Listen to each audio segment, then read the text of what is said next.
In this video, we'll look at the variable sampling plane assuming a log 10 normal distribution using the calculator in the Variables tab. There are a couple of areas in this calculator, and cells which allow for user input are again shaded in orange.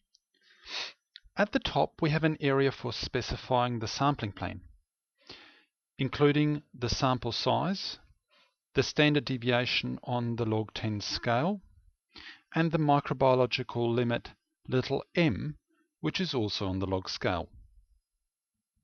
In addition, this type of sampling plan also requires you to specify the consumer's risk point.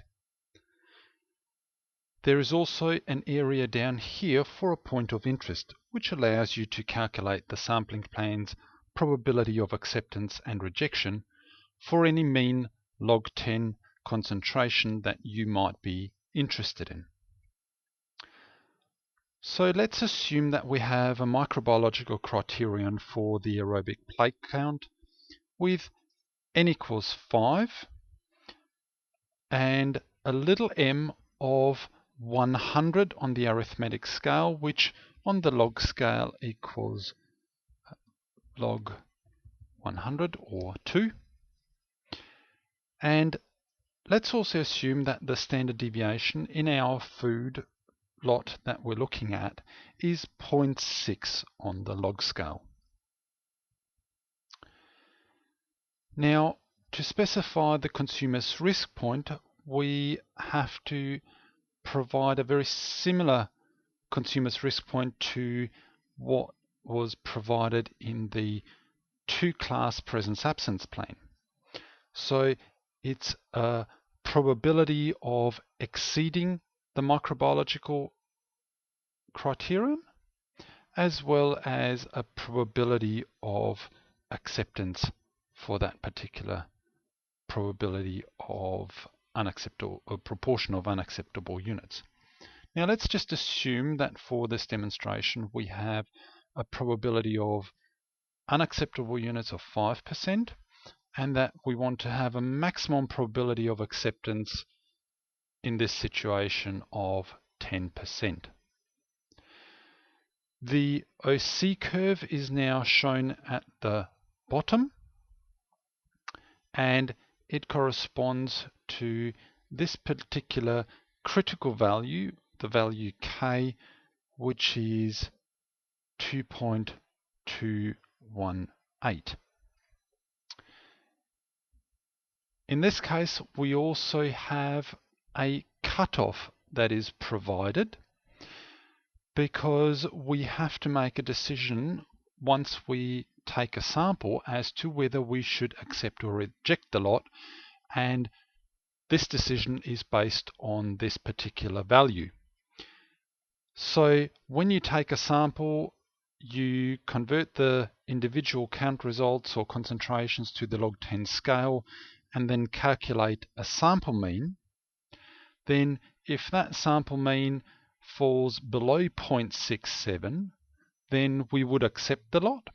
And if it is greater than 0.67, then we would reject the lot, because that would provide evidence that a much greater proportion than 5% of analytical units would exceed the microbiological limit of 2.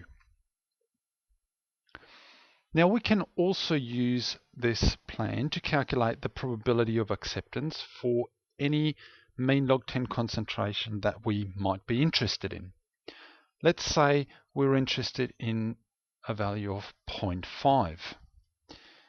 The corresponding arithmetic mean is calculated based on this standard deviation that we have provided, and we have the point also shown on the OC curve here to indicate where that point falls.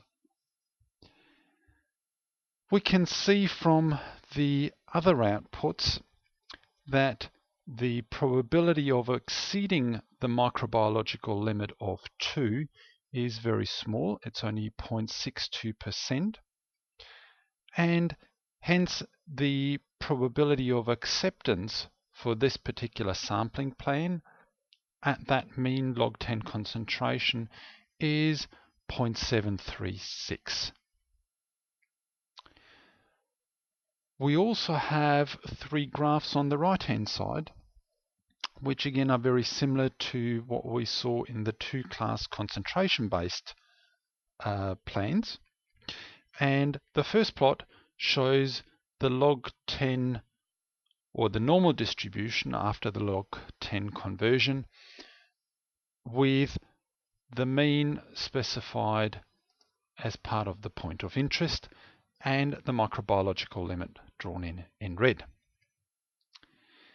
The second graph shows the proportion of analytical units sampled from the lot that are expected to exceed the microbiological limit for a range of mean log 10 concentrations, and the point of interest that we have specified is shown here as a little red dot.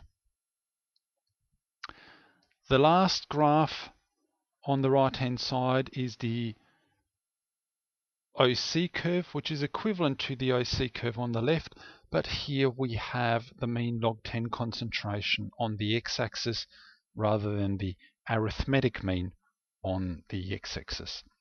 And we've provided this plot so you can compare your results with plots that have already been published in the literature, usually using the mean log 10 concentration on the x-axis.